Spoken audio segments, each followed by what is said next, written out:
Parshat Chukat is our Torah portion, and this Dvar Torah is connected to Shtisel. And we have this law of the Red Heifer, the ashes, that they purify individuals from death, from the contamination of death. And there's a whole process of how you do it.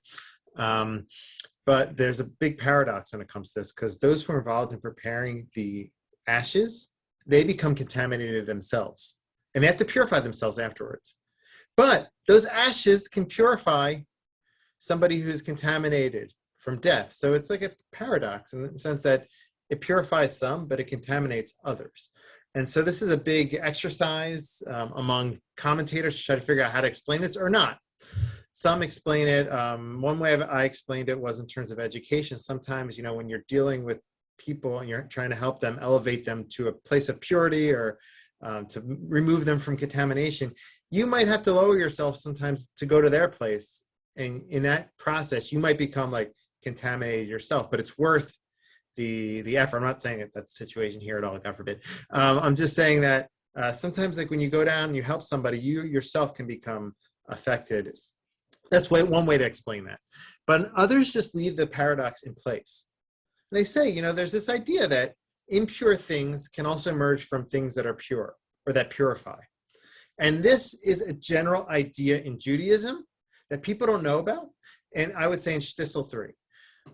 The general aspect of Judaism, the general piece in relation to Judaism is most of the good things in Judaism actually emerge from impure places, if you think about it. It's kind of crazy.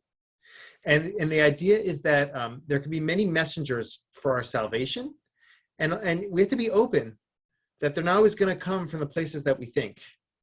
Of course, we always try to go the straight path and do things the right way.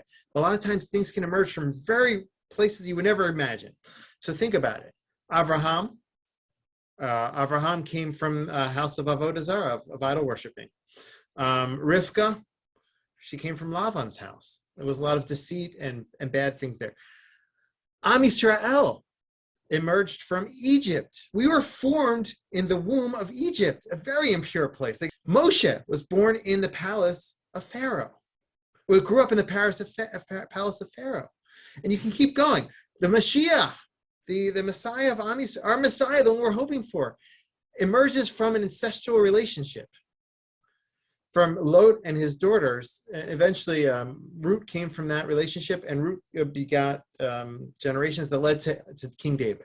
So good things, pure things, can come from impure places, and this is important in terms of our outlook on life. Like don't ever discount the messenger. You never know where your salvation can come from, and especially in relation to the show.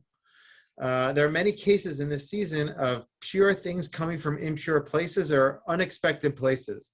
So here are a few examples that I wrote down. Just kind of put down for myself. There was each character really. You have the case of Ruchami, right? So they didn't want to go.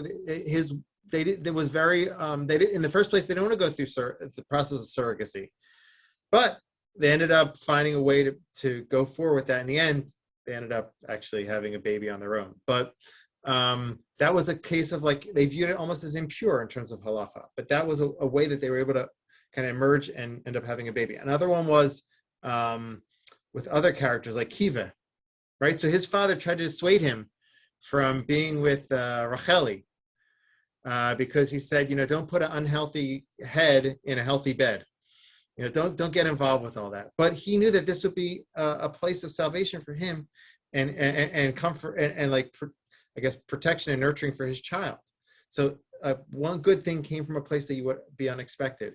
And there was one more case with Yosela.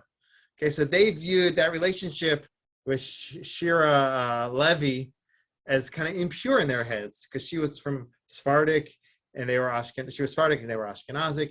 But in the end, that was the ultimate blessing. That was his shidduch. And so I'm not saying that these things are actually impure. I'm just saying that was how they viewed them.